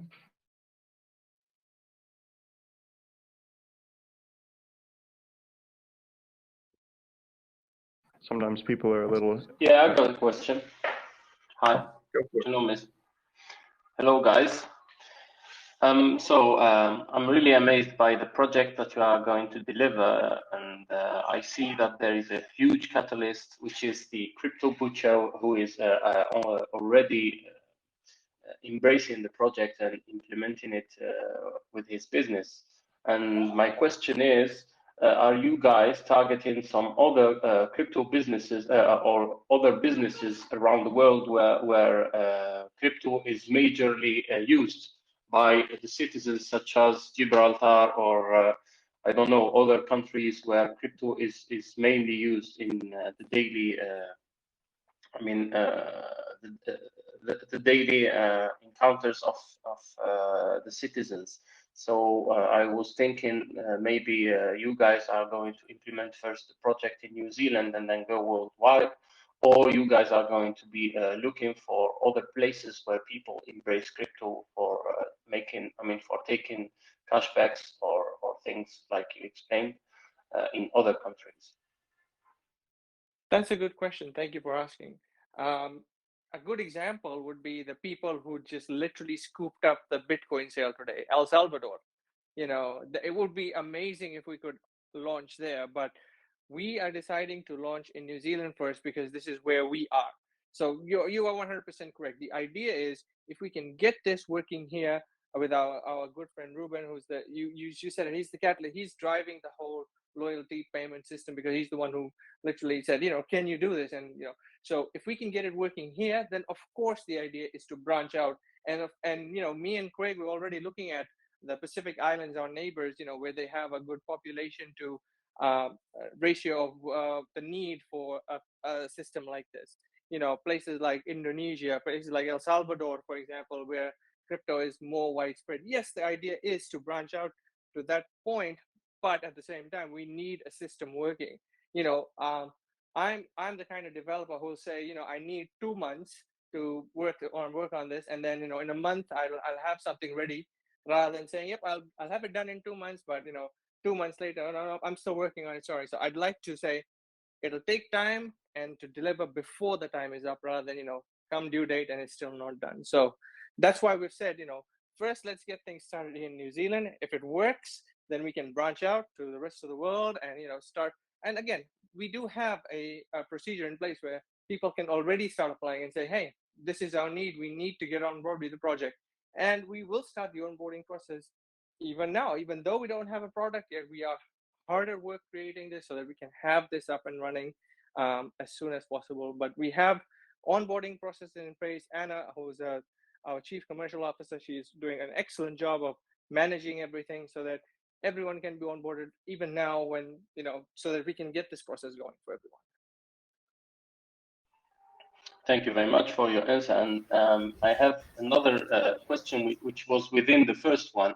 So are the businesses that you guys are targeting, implemented in real life, or can you have PIN token implemented for online businesses? Because there are some businesses that do not have a physical store.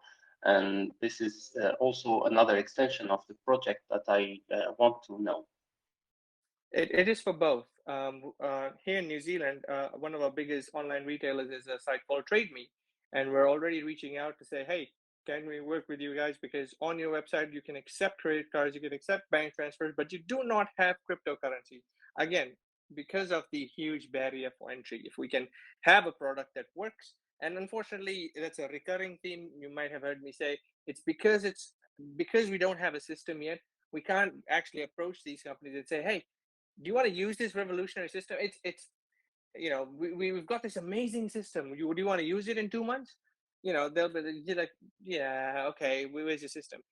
Not everyone is as forward thinking as Ruben here is, who's looked at it and said, yep, I can see that this can go anywhere. If you guys, I will back you. Not every business is like that to say you have an unproven product, but you know what? I will give you that chance. Not everyone is at that level, unfortunately. So we have spoken to some online retailers and physical retailers, and our system will be available for both. If that answers your question.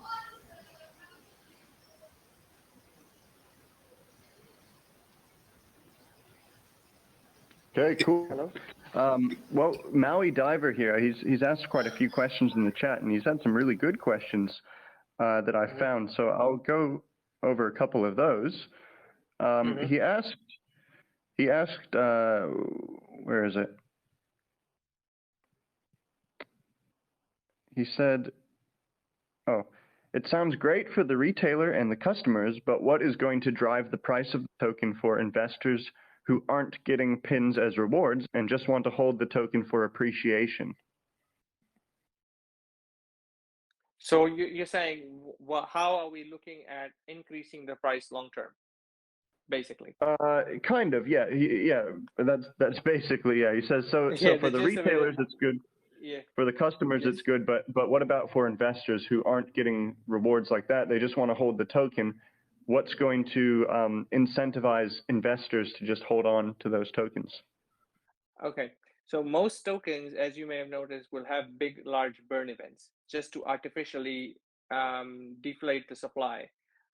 You may have noticed we've kept our minting amount low. It's only 100 million because no one wants to walk into a butcher or any retail store and pay 0.0001 BTC to buy something, nor do they want to pay 22,500 million tokens to buy something. They want to have something simple, like I can pay for this using 12 pin tokens or 12.45 pin tokens to pay for. It makes a little bit more sense compared to monetary value if we could ever get high enough. It's still unrealistic to pay with like 200 pin tokens, but it's not as bad as playing 22.5 million Shiba tokens or something to buy something. Right. That was one thing, right?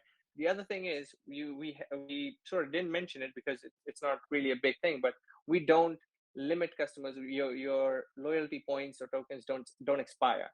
So what we're essentially creating, artificially granted, is long-term hodlers, where someone could be holding these tokens for 1, 2, 3 years maybe because they just haven't accumulated any. We could also call them pseudo burn events because if, for example, Nana goes out to the crypto butcher, scans a receipt, and gets 100 tokens or 1,000 tokens over 3 months and never uses them, they're essentially locked away, and Nana's holding on to them forever because she's never going to use them, but they're never going to disappear. So it's sort of like a pseudo burn, we would like to say, where these tokens are just gone forever. So the supply is limited a lot, and this limited supply and compounded with the demand for retailers and everyone using this token should have enough pressure to just keep the token price high. Now, we'd like to say just keep climbing up and up as more people use it, but obviously we need to get the volumes before, we can see that high moon, if you'd like to call it, so to speak. But realistically speaking, that's the plan that we have for now. Right. Okay. And will there be stake? I think you mentioned staking for businesses. Will everybody be able to stake as well? Oh, definitely. If you don't have to be a retailer to stake and earn tokens. Anyone can just jump on, just like Ada have. If you want to stake and earn free tokens, why not? It might be a little different for you as an individual staker because you're earning these tokens, you're not giving them away. So the rate will obviously have to be different. Otherwise, everyone's earning 1,000 pin tokens every 2 months and giving them away. And selling them. That's negative sell pressure for us. But yes, anyone can stake. Their rate might be different because they're not using it as a loyalty system. They're just using it to earn free pin tokens. But yeah, you don't have to go and lock your liquidity in a pool to earn tokens. You can just buy it, stake it in your own wallet, and you'll just keep earning your reflections, and you'll still be earning more pin tokens because you've staked long term. Awesome. So you get those reflections, and you can also stake. Maui Diver had a question here as well. He says, when do you think that things will be integrated with the merchants?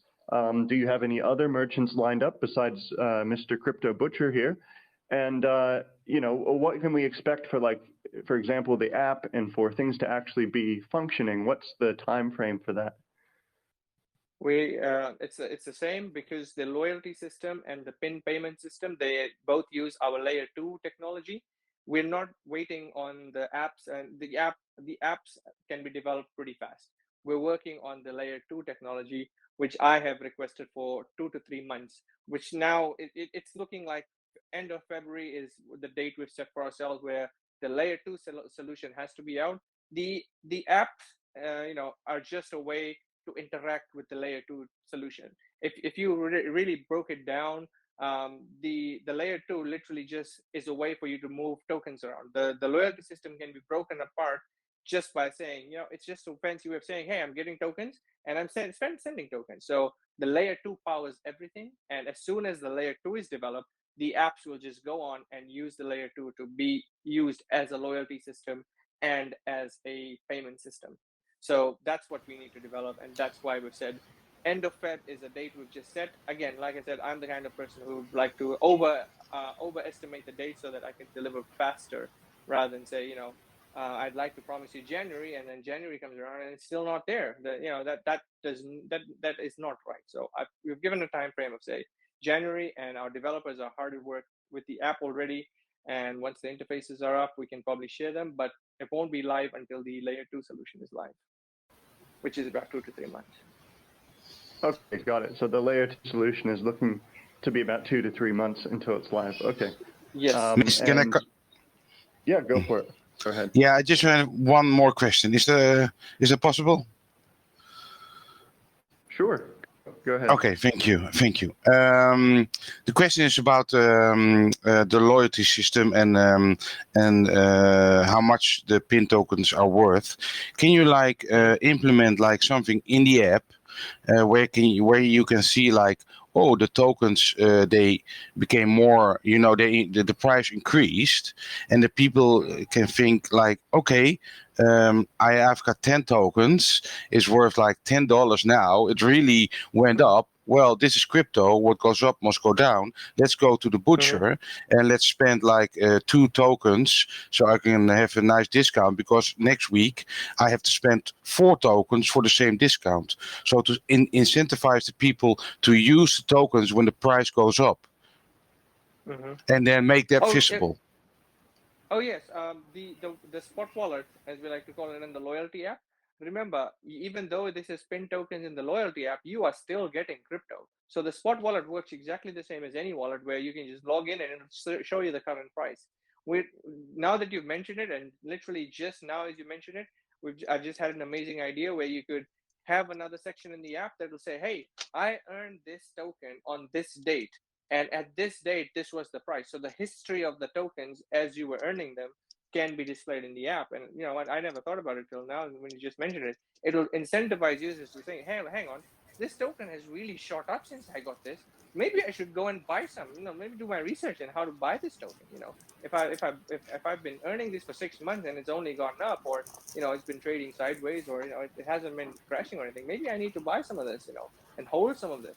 So that's a great idea, where we can have the history of your loyalty points as you've earned them, and the value that was attached to the point at the point of time when you earned them in your wallet. That's actually amazing. Thank you. Yeah, and then just in addition to it, learn them about crypto, because it's very simple. I know it's very simple, but it's hard to do. You sell when it goes up and you buy when it goes down. And when you incentivize that to the people, oh wait, my tokens just did 2 times. Let's spend that token now at the butcher or another shop, because next week or in a month the same tokens is is less worth. So I can spend less tokens now for the same amount of discount. Oh, I agree. I totally agree. And like I said, thank you. That was a great idea that you've just given us. Something that, to be honest, we hadn't considered, but now we will. Thank you very much. Thank you. If people don't mind, we'll take a few more questions, and we might shoot off because it's very close to midnight. I'm just running out of energy at this point. I apologize, but it is getting pretty late. I was up at 6 this morning doing work, so we'll take a few more questions, and I'm gonna have to shoot off. Well, that's All that's right. totally I fine. got one, mate. Go ahead. Hey, Chick, thanks for joining us. First of all, I think the previous guy, YM, deserves some sort of credit for giving you that kind of idea. Maybe you should give him a guaranteed whitelist or something from your end. That said, now I'm a bit on the fence on this project, mate, because there's so many people that try to kind of link this bridge between crypto and retails. There's been other projects that are similar to yours that have kind of failed miserably. And I was just thinking, what is like the wow factor that you guys have that you guys can bring to the table? And also, I know you answered this question several times, but you don't necessarily need to be based in a country to kind of launch that the idea or that token. I know you're based in New Zealand now, but I really think that crypto is not the norm in New Zealand, and maybe kind of take this out into Europe where a lot of people are using cryptos, because the project you're building is a great idea in theory, but it's very hard to execute. Does that make sense? Do you understand what I'm trying to get at? Firstly, I hope Craig has been listening, and Craig will reach out to YMR for Life and guarantee him a pre-sale whitelisting for sure. As you Yes, said, it was a great idea he's 100%. given Yeah. us. So Yes, it was a just great touch on idea. that whitelisting. YM for life. If you can just give me an email on info@payitnow.io, I will definitely be adding you to the whitelisting. Right. For your next point, to be quite honest, like I've been told that I'm a very blunt person, so I'll be really blunt with this.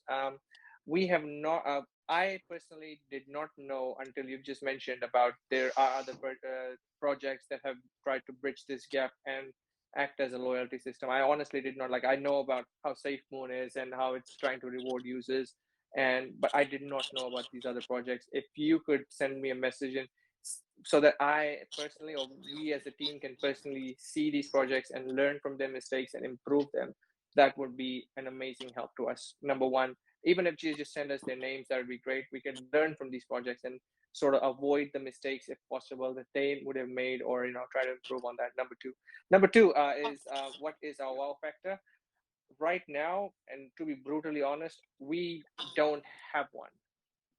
We are basing our whole ecosystem on being a stability, no, not stable, but really to have a solid principle on how thing moves, so that we can implement this system in as many places as we can, not have this shiny new token that can launch and be like 20x immediately. We'd like to have a lot more users, and for this to be an easy entry point into crypto, rather than have some shiny new an amazing shiny new product that we can just entice people with. We'd rather entice people to the retailers and then have them use our token.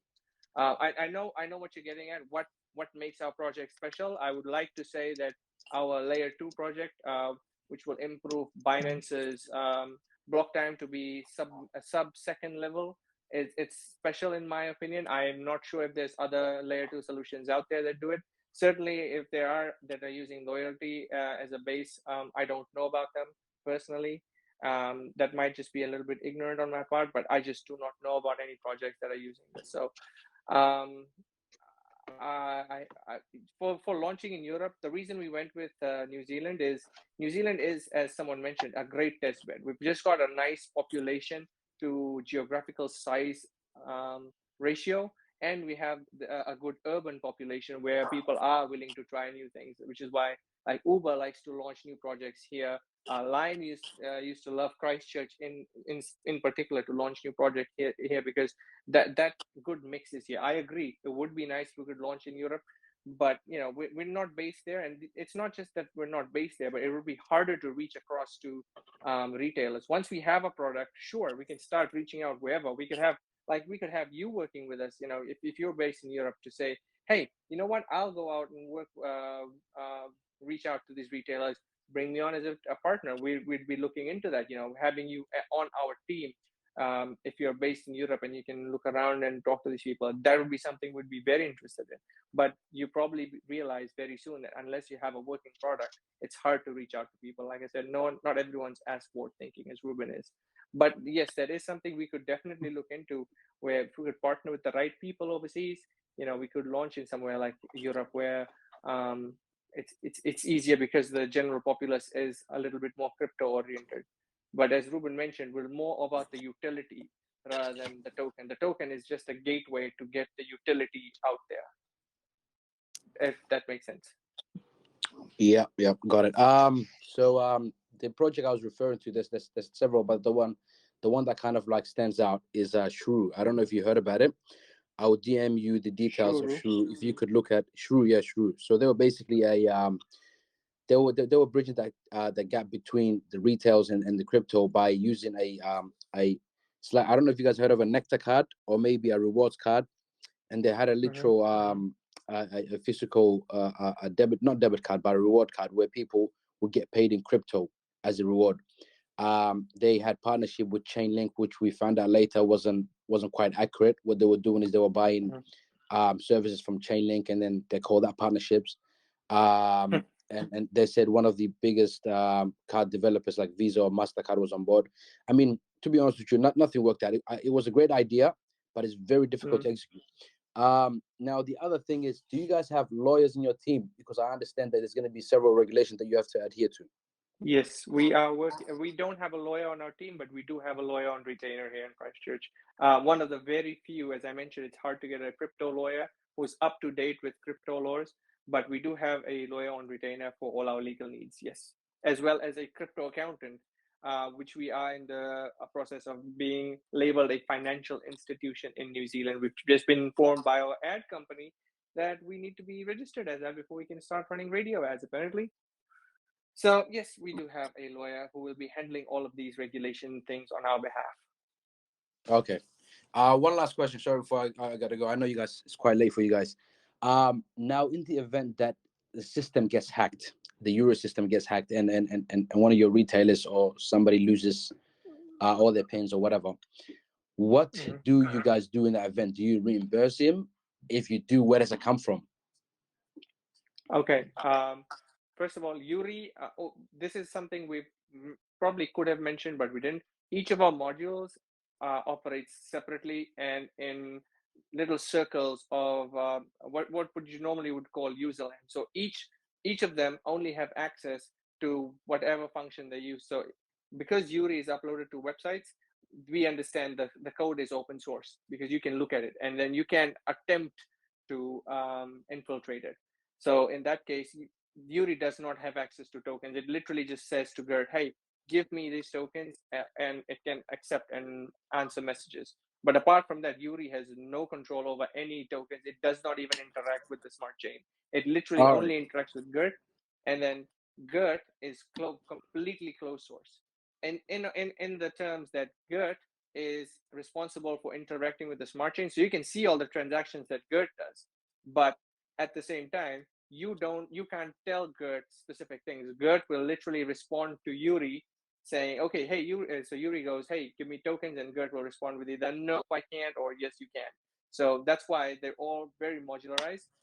But I understand your concern as well. So for example, if a retailer gets hacked and I'll be quite honest, we haven't considered that possibility because the way the blockchain works, it's incredibly difficult for someone, and the retailer doesn't really have the tokens. He gets airdropped. If he loses the tokens from his wallet, however, so let's say his wallet gets hacked, if you're talking about that sense,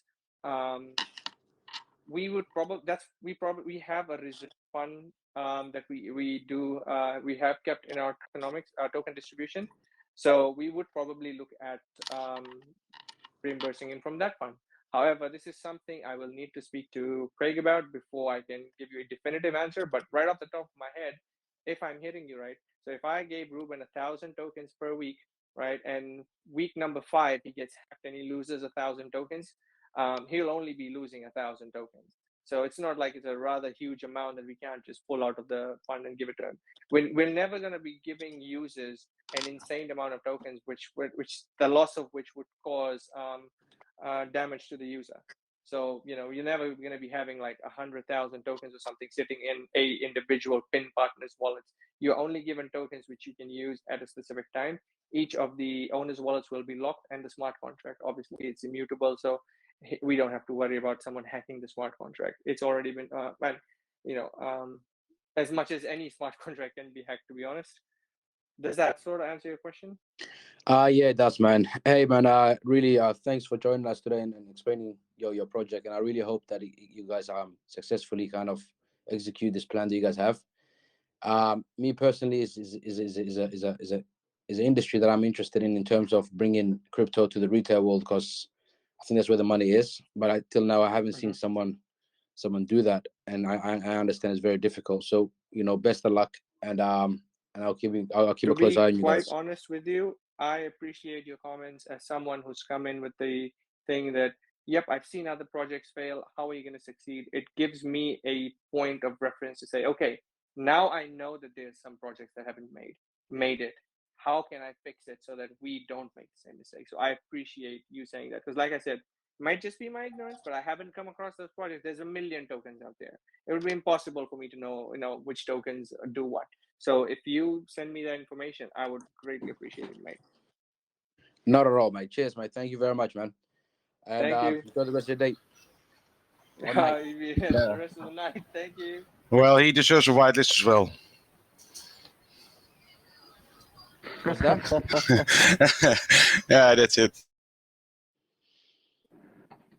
All right. Thanks so much, guys. Hey, look, I know it's late for you, but really, really appreciate you guys coming in here and chatting with us and sharing Pay It Now. That's amazing. I really like what I've heard, and it's really good to dig in and learn more about the project and what many of us may be investing in. So anyways, thanks so much for that.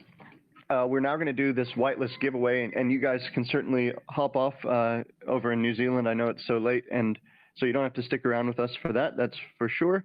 But yeah, thanks so much for joining us here at the Crypto Hideout. Really enjoyed the time and hearing more about everything. And maybe we can have you back again sometime. Really appreciate it, mate. Thank you so much for having us. Have a good night. Great, thank you. Yeah, thank you. We really do appreciate it. And I'm sorry I couldn't talk to you a little bit more tonight. I'm very under the weather at the moment, and I appreciate everything you've done, Jet, and held up the fort. So thank you very much. Not at all. Yeah, Greg usually does the talking, so I was due for one. Yeah. Thank you, Craig, and thank you, Jit, and thank you, NZ Butcher as well for coming by and joining us. It's been a pleasure, and I do hope you feel better soon, Craig. Appreciate it. Thank you very much. Talk to you later. All right. Bye, guys. Okay, bye now.